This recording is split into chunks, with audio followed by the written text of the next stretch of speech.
చేసుకోవచ్చు. ఎంత కావాలండి ఆ చికెన్ పచ్చడి? చికెన్ పచ్చడియేనా తమ్ముడికి కూడా? చికెన్ పచ్చడియేనా?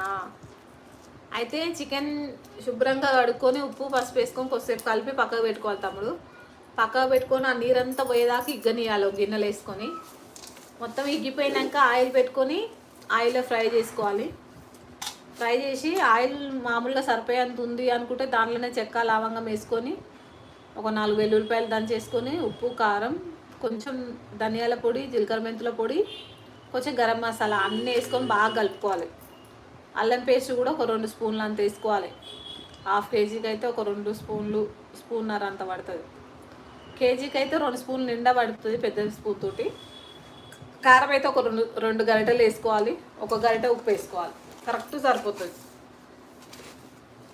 చికెన్ పచ్చడి బాగా వస్తుంది. మంచిగా ఫ్రై చేసి తీసుకోవాలి చికెన్ అయితే. పచ్చివాసన ఉండొద్దు. పచ్చివాసన ఉంటే